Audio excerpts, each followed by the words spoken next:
nico gituma turiko turitegura neza mu mutima ko twinjira mu bihe by'ihamwa ryo mu minsi y'iherezo, kandi ibihamwa ryo mu minsi y'iherezo ntizobihamwa by'abapagani bazoduhama, n'ihamwa ry'abantu bari muri twebwe ariko batigeze baba babi wacu, n'ihamwa ry'impwemu ya Yuda, impwemu ya Yuda yo kudandaza ishengero kwa Shetani, abita abayuda ataribo. Haleluya! Imana iri mu ruhande rwacu.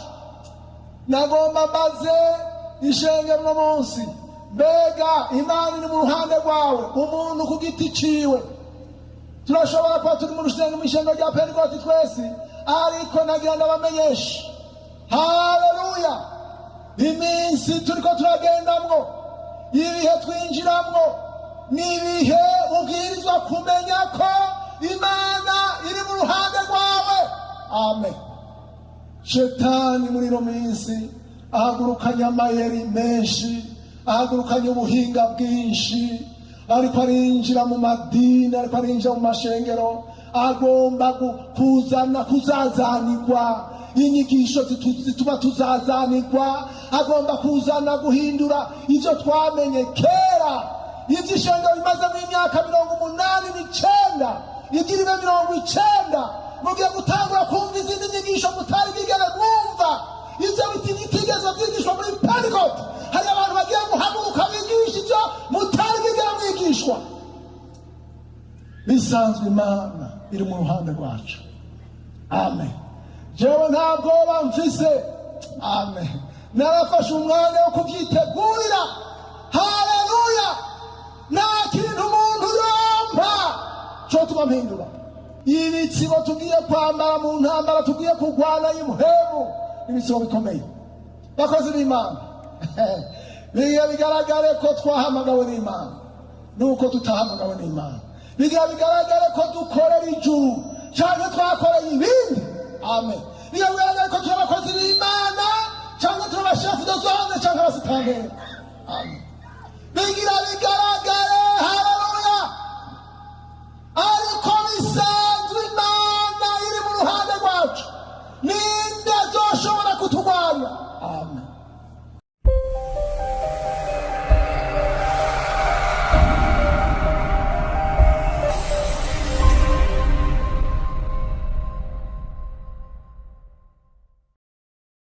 Ishengero rya Kristo n'amahoro.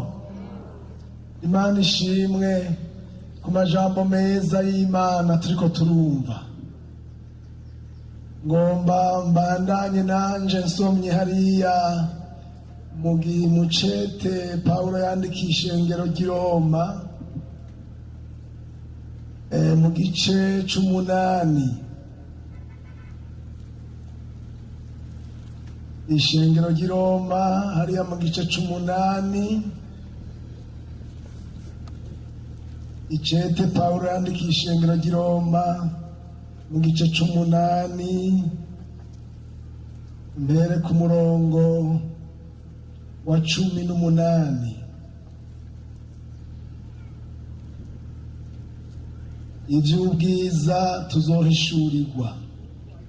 Niyumvira yuko imibabaro y'iki gihe idakwiye kugereranywa n'ubwiza tuzohishurirwa, kuko ivyaremwe vyiteze uguhishurwa kw'abana b'Imana biguhahamiye cane, kuko ivyaremwe vyagezwe kuganzwa n'ibitagira ikimazi, kandi sivyo vyavyigombeye, ariko vyagizwe niyageze ko bigenzwa bityo, kugira ngo vyizigire yuko navyo bizocungurwa ngo ntibibe bija vyo kubora, bizohabwa ukwidegenza gufatana n'ubwiza bw'abana b'Imana. Kuko tuzi yuko ivyaremwe byose binihira hamwe bikaramukirwa hamwe kugeza n'ubu, kandi si ico gusa, ariko natwe abafise umushuzo wa mpwemu, natwe nyene tunihira mu mitima yacu twiteze gucika abana b'Imana, niko gucungurwa kw'imibiri yacu, kuko twakijijwe mu buryo bwo kugira icyo twiteze, ariko icari citezwe iyo kibonetse ntikiba kicitegwa. Ico umuntu abonye yoba kicitegate, yamara ko twiteze icyo tutarabona, nuko tukirorera twihangana.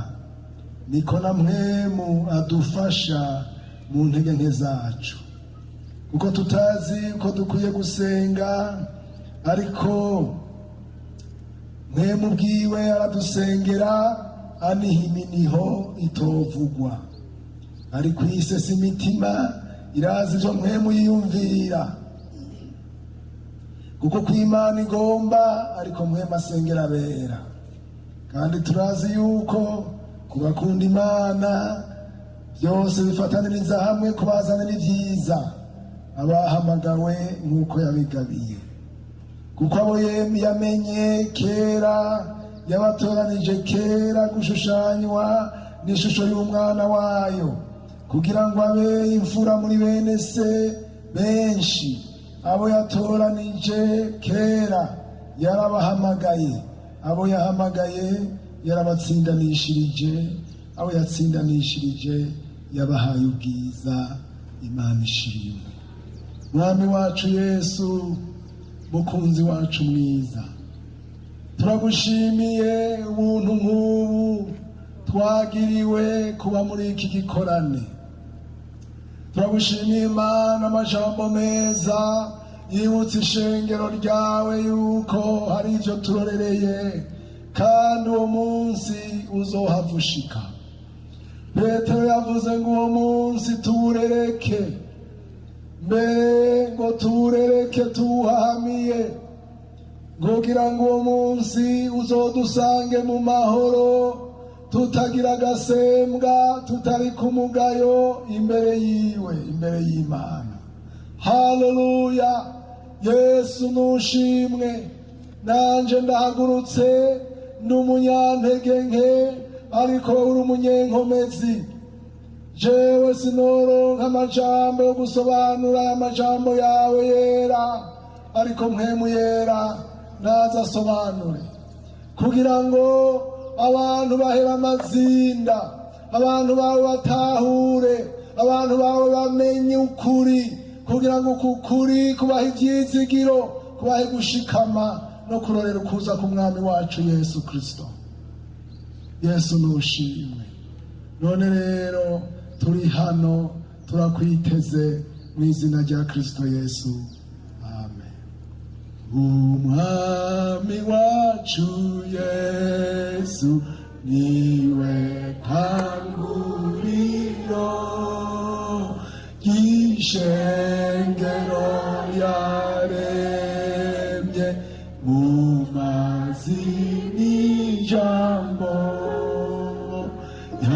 yazanywe mw'isi yacu no kudukiza icaha. Tumube ishengero twaguze amaraso, ishengero niwe umahanga menshi,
yandikira ishengero ry'i Roma kandi yandika aya makete mu gihe ishengero ry'Imana ryariko rirahamwa, yandika abibutsa, ababwira, abahanura.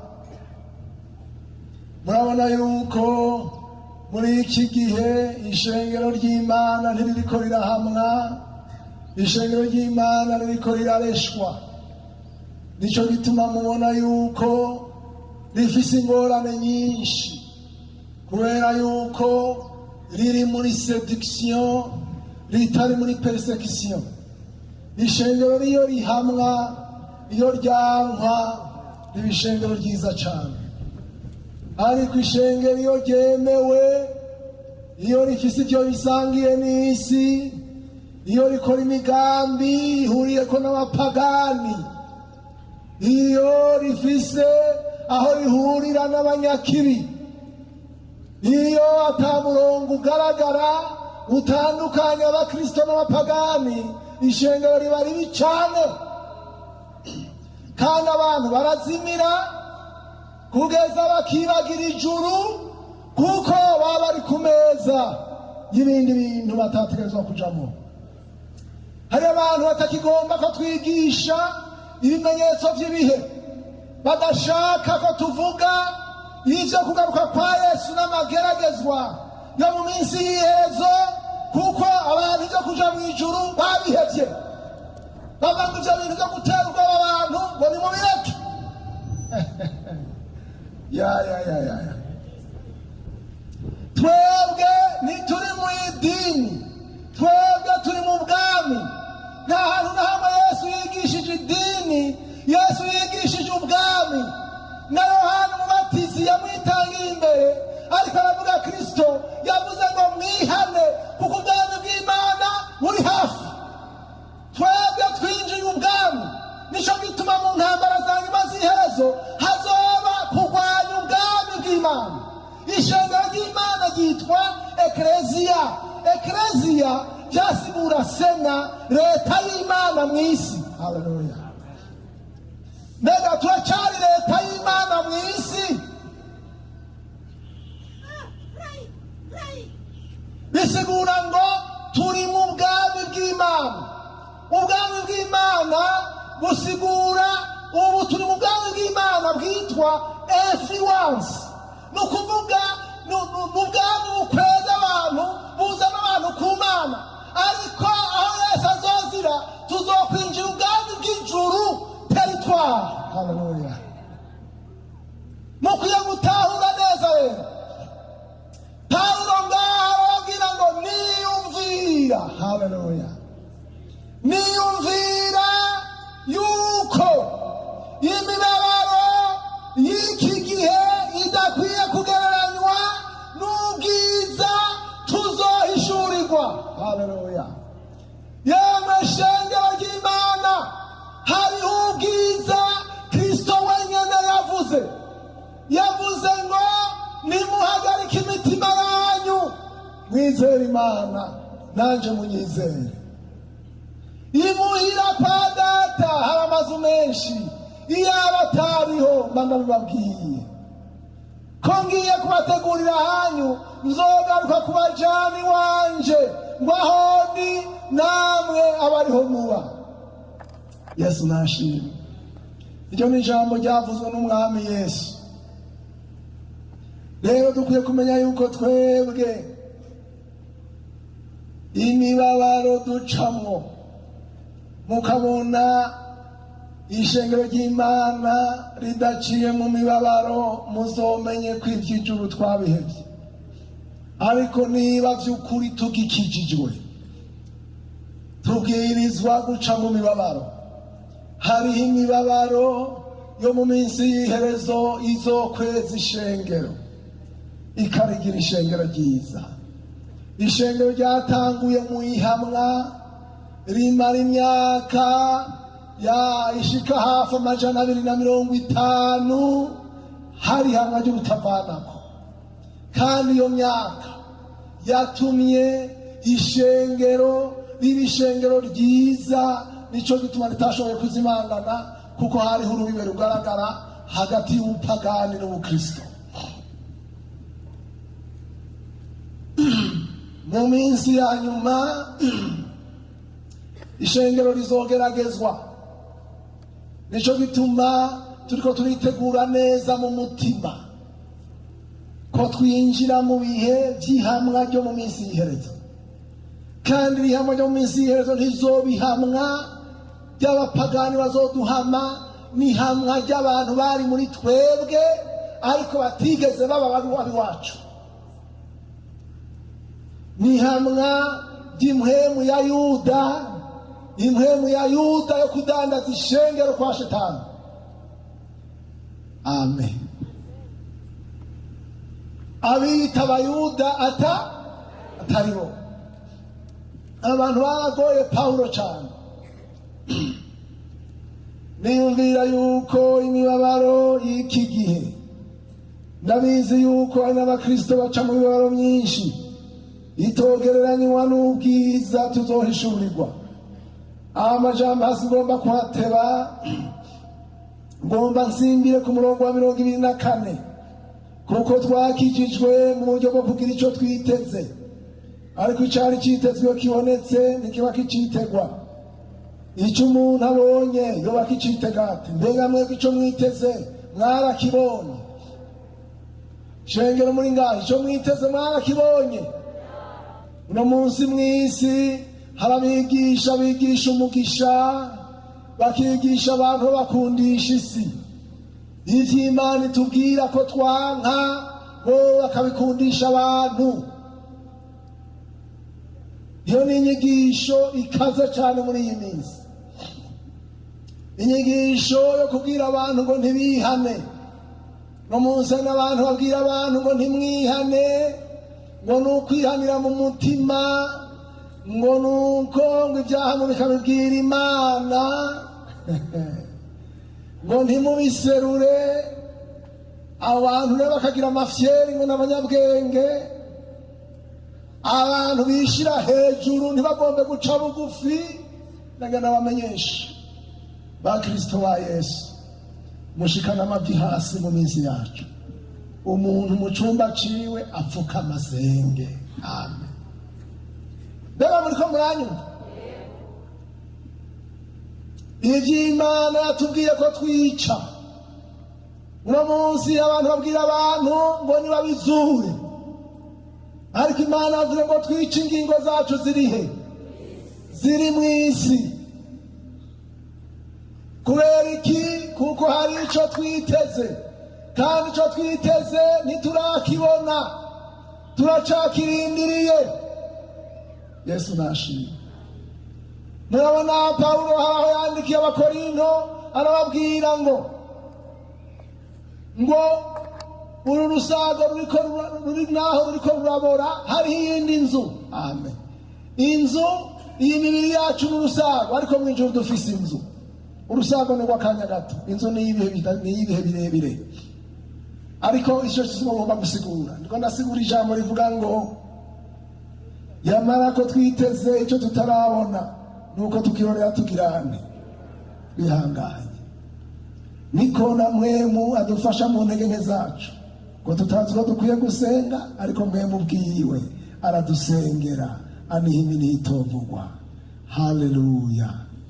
Ariko Imana isesa imitima irazi ibyo mwemu yiyumvira, kuko Imana igomba, ariko mwemu asengera abera. Ndakunda mwemu.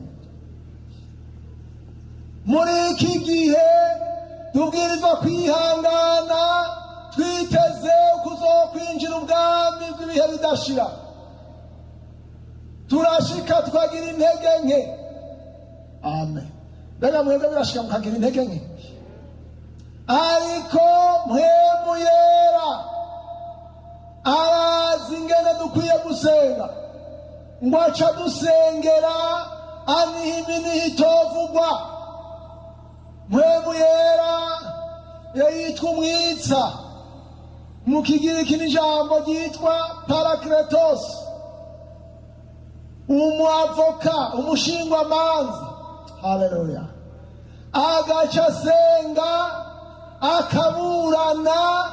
akaburanira ubugingo bwawe, akagusengera uko Imana igomba, agasenga mu rundi rurimi, kuko akarira amosozi, kuko aba ariko arapreda, aba ariko ariyinginga Imana, akagusengera ibyo udakwiye gutahura nawe udakwiye kumenya, kuko wabimenya utoshobora kubitwara. Agasenga mu urwo rurimi, agasenga ibintu by'amabanga. Haleluya! ugaca ushobora kurengana ukihangana, hanyuma iyumvira ngo bizotunanira. Tuzobishobora kubwamwemuye, by'ukuri tuzobishobora. Ntabwo umuntu yumvira ngo tuzotsindwa, tuzonesha. Amen. Imana yaduhaye ibikwiye kugira ngo tuneshe. Imana yaduhaye ibyangombwa kugira ngo tuneshe, kandi mu bubiko Imana irafise ubushobozi. Amen. Imana mu kuduha ubushobozi ibuduha ku ngero ikurikije n'aho tugeze. Amen. Hajya ahantu hageze uzokwama umenya uti hari ubushobozi buzoncana, ukumva amakuru ngo biracika, umenye ko hari ubushobozi buzoducisha hajya ahantu. Nico gituma ejo twanditse ijambo ngo bazokwama bunguka inkomezi nsha. Amen. Kugira ngo bashobore guseruka imbere y'Imana i Siyoni. Kandi mwemu adusengera uko Imana igomba, nta na rimwe adusengera uko Imana itagomba. Adusengera uko Imana igomba, uko Imana ishaka ariko adusengera. Wa muntu utarabatizwa muri mpwemu yera, urondera ubushobozi uzogucisha mu bihe bikomeye.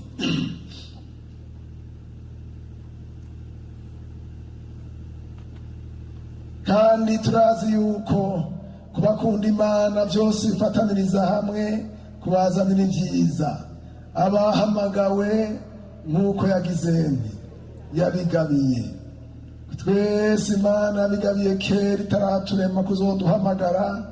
Ababyanka nibo bafise ingorane, kuko abo yamenye kera yabatoranije kera gushushanywa n'ishusho y'umwana wayo, kugira ngo abe imfura muri bene se benshi. Abo yatoranije kera yarabahamagaye, abo yahamagaye yarabatsindanishirije, abo yatsindanishirije yabahaye ubwiza. Yesu nashimwe. Iki ni igikorwa cya Yesu. Hari abahamagawe baritaba, abo yahamagaye bakitaba. Yesu Kristo yarabatsindanishirije. Nibaza ko Kirundi gutsindanishirizwa ku murege w'abari ijambo bamwe mu Kirundi batotahura. Mu Gifaransa ni ijambo ryitwa justification. Ibi ni ibikorwa mu bikorwa Yesu yakoze. Ni ukuvuga ni ijambo rivuga ngo uyu muntu. Amen. Ibyiwe birasiguye neza. Mu mashuri murabizi, umunyeshuri asohotse akava muri interna akajya murara bajya mu ishuri, umusiriveya ujeje kuraba indero yabaza amazi ati urafise justification, urafise bakwandika igwete wemeza yuko ufise uburenganzira. Amen. Yesu yaraduhamagaye, twaramwitavye, dufise urwandiko rwitwa ngo twaratsindanishirijwe. Nakandi karorero ni nkajya mu rubanza wagira utsindwe, hagaca haza uhagarara akavuga ngo arafise ibyemezo kw'ivyo bitamwagira. Yaratsindanishijwe kw'ivyo bintu, ari justifiye. Yesu nashimwe. Na hariya rero kuri ca gice cacu tubandanye harya, ngomba gushikira ijambo, n'irya jambo ryo ku murongo wa 31 niryo nariko ndarondera. Nagomba kugira ngo mutahure irya jambo riva ngo ko bimeze bityo tuvuga iki. Ko bimeze bityo tuvuga iki. Amen. Ivyo Pawulo avuga bimeze bityo ni ibidusomye by'ubwiza tuzohishurigwa. Pawulo ati ko bimeze bityo, Yesu yabikoze gutyo, Yesu yadutsindanishirije, Yesu yatubikiye ibyiza, ko tubikiwe ibwiza buzohava buhishurwa.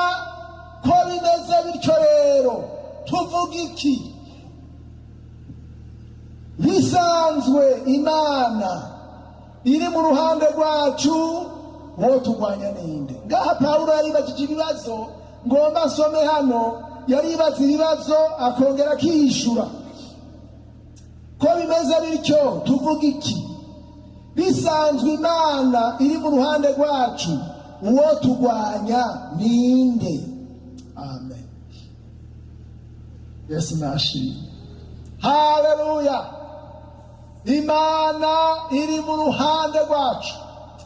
Nagomba mbaze ishengero no munsi, mbega Imana iri mu ruhande rwawe? Umuntu ku giti ciwe turashobora kuba turi mu rusengero rya Pentekote twese, ariko nagira ndabamenyesha, haleluya, iminsi turiko turagendamwo, ibihe twinjiramwo, nibihe ubwirizwa kumenya ko Imana iri mu ruhande rwawe.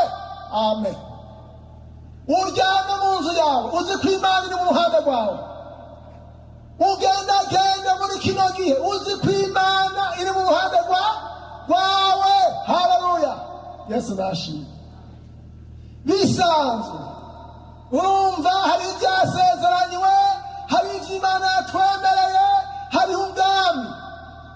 Shetani muri ino minsi ahagurukanye amayeri menshi, ahagurukanye ubuhinga bwinshi, ariko arinjira mu madini, ariko arinjira mu mashengero, agomba kuzazanirwa inyigisho zituma tuzazanirwa, agomba kuzana guhindura ibyo twamenye kera.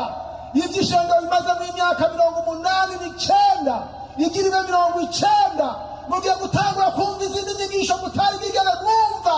Ibyo bitigeze byigishwa muri Pentekote, hari abantu bagiye guhaguruka bigisha ibyo mutari bigere mwigishwa.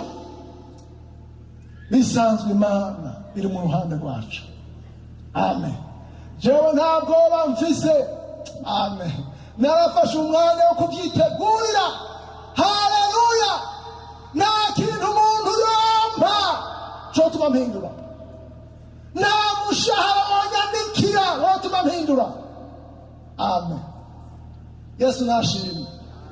Ejo bundi twavuganye ngo harabona ejo nti ibitsibo tugiye kwambara mu ntambara tugiye kurwana y'umuhemu, ibitsibo bikomeye.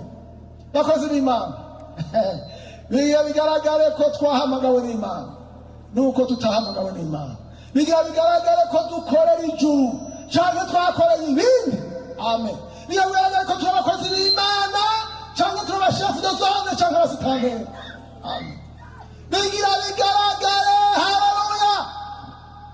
Ariko bisanzwe Imana iri mu ruhande rwacu, ninde azoshobora kuturwanya? Amen. Pawulo yabivuga kuko hari igihe kigoye batamba mumenye ibikorwa by'Imana mwakoze. Umutamba Sofo ndanigishinga ntaye kinini cy'ibyo yakoreye Imana hariya. Abantu yakuye mu rupfu bagashika mu bugingo. Haleluya. Mwakoze bya bikorwa bikomeye. Imana yamango ndaguhaye imfunguruzo z'ijuru. Amen. Ninde muntu yahawe imfunguruzo z'ijuru? Ariko umukozi w'Imana w'ukuri Yesu yavuze ngo ndaguhaye imfunguruzo z'ijuru. Amen. Wugurura ijuru abantu ukaza ukaryugara. Umuntu ahawe ubukuru, abandi bahawe ubukuru bw'ibwi. Amen. Ntibafise urufunguzo rw'ubwami, ariko abakozi b'Imana bahawe imfunguruzo z'iki? Z'iby'ubwami bw'ijuru. Mwibuke abakozi b'Imana abantu mwinjije. Haleluya. Mwibuke abantu mwinjije, ingano y'abantu benshi. Haleluya. Isi igiye kudupropoza, isi igiye kudupropoza ibintu. Muzobona abantu benshi bananirwa kuko batakibona, kuko bahumye amaso batabona iby'ubwiza. Tuzohishurirwa. Hariho ubwiza tuzohishurirwa. Haleluya. Naho twagomba tugafejo, hariho ubwiza tuzohishurirwa. Naho bavuga ati nibinjira amaprizo, tuzoyinjira turirimba kuma Pawulo yaririmba. Hanyuma nyamugigi bikagira ababoshwe bose bagasohoka n'umukuru w'ibohero akihana. Amen. Kuko hariho ubwiza tuzogira, tuzohishurirwa. Amen. Ariko bisanzwe Imana irihe? Iri mu ruhande rwacu. Uwo turwanya ninde? Amen. Hari abantu badasinzira mu mazi wabo, ngo hari ibivugira munsi y'uburiri, ngo hari ibikokoza nk'inkokora, ngo hari ibiza akanyamugigima. Wewe uribuka ko Imana iri mu ruhande rwawe? Haleluya. Imana iri mu ruhande rwawe. Jewe nabwiye abantu ni vraiment jewe sindavyumva, kubera ko usenga umwanya munini ukarara wicaye ngo uriko usengera umurozi. Uko nukutizera, uko nukutizera. Ijambo ry'Imana rivuga ngo ivyo yabishize hehe? Bitunigana no kunigana biri aha munsi y'ikirenge. Ube cyane ukandagira gutya. Nigeze nababwire shengera, hari ibintu mudakwiye gutaka umwanya, kandi ugiye gutaka umwanya umutwe ari inkomezi. Yesu avuga ngo nabahaye ububasha. Amen. Erega kwizera ni imyifato, kwizera ni attitude. Amen. Kwizera ni ngene uvyumva ibintu, ngene witahura, ngene wifata. Ubu rero dufise kwizera kwacu kugiye gukura. Amen. Kandi ukamenya ko hari igihe ureka mwewe akagusengera. Amen. Akavuga tarakere tose agasenga, avoka agasenga. Yesu nashimwe. Kandi rikiri mwisi rifitanye ubumwe n'agatimana yacu n'abayo mw'ijuru. Marume kwama mera uko wamera mwisi, monanje shikiwa mahanje mw'ijuru. Imana iri mu ruhande rwa Pawulo. Haleluya. Ashitse muri Efeso, igisagara cyose cyaranyiganyiga, kuko hari ubushobozi bw'Imana buri murinde, buri muri Pawulo. Haleluya. N'ibyashoboka n'ibyakenerwa, burya bushobozi bwa Pawulo buzaba muri twebwe, kuko Imana iri mu ruhande rwacu. Pawulo rero yandikira ishengero ry'i Roma, araribarira ati bisanzwe Imana iri mu ruhande rwacu, ninde azoshobora kuduhagarara imbere? Amen. Ariyishura ko bimeze bityo. Amen. Ko dufise ibyo twiteze, ko ari ubwiza tuzohishurirwa.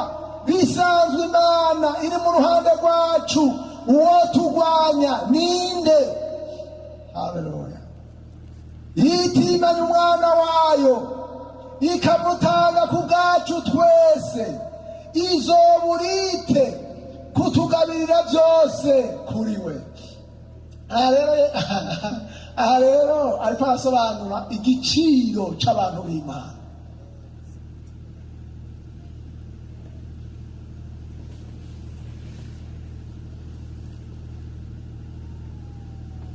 Asobanura igiciro cy'abantu b'Imana. Imana itimanya umwana wayo, ikamutanga ku bwacu, ikamutanga ku bwawewe, ikamutanga ku bwanje. Iyo nibutse ko Imana yatanze Yesu Kristo ku bwanje, nja numva ko mfise igiciro. Shetani yakubariye ngo ntacumaze, Shetani yakubariye ko Imana itakuzi, Shetani yakubariye ko we watacu uzovamwo. Ariko nagomba nakwibutse ko Imana ntiyimanya umwana wayo ku bwawe. Amen.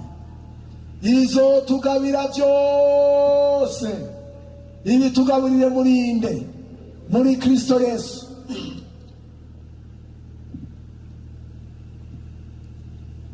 Ninde azorega b'Imana yatoranije? mbega n'Imana kandi ari ibatsindanishiriza? Ninde azobatsindisha?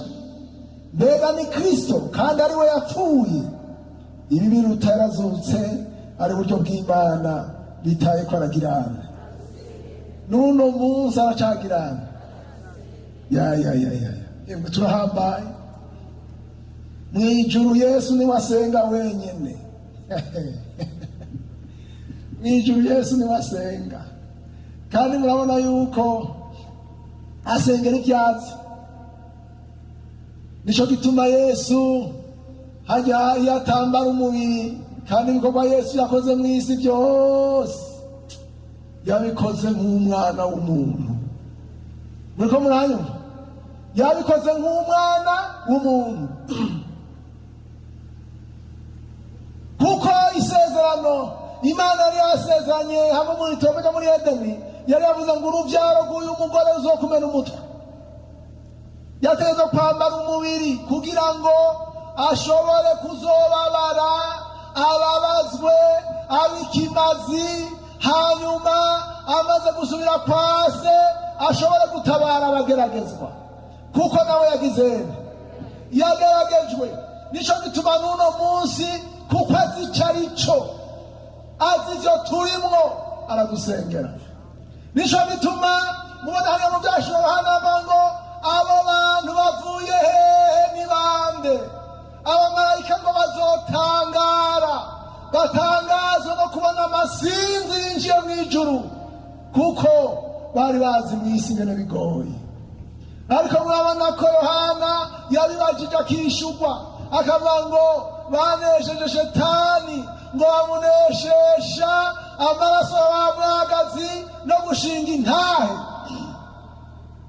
Bapanja muri birebire amaraso y'abamwagazi. Abantu benshi ntibashobora kumenya kugwanisha amaraso y'umwagazi. Nagenda kumenyesha yuko kubisanzwe mu by'umuhemu, muri domaine spirituelle, umuntu atakurusha ikimazi nta gutsinda. Uriko muravyumva? Hajya mubona baba barozi, baba sataniste bakoresha amaraso, batanga ibimazi by'amaraso y'abantu. Abagifise ibimazi bito batanga amaraso y'ibimazi by'ibikoko. Ariko twebwe dufise ikimazi cyitwa amaraso yanyu ya Yesu. Mukwiye kumenya ko dufise ikimazi gisumba ibindi bimazi byose. Haleluya. Nico gituma ntashobora gutinya umurozi, naho umusataniste wo kugwamo ngo hejuru, naho barari kuzimu mu gace, ntashobora kuduca mu barira jewe. Ntiwoshobora kuvuga ngo ngarico yobwiye. Amen. Kuko nta kimazi ashobora kuronka nk'ico. Nk'ico jewe nagize nose. Amen. N'urugendo rwacu n'amageragezwa yose n'ibitero byose tuzoneshesha Shetani amaraso y'abantu.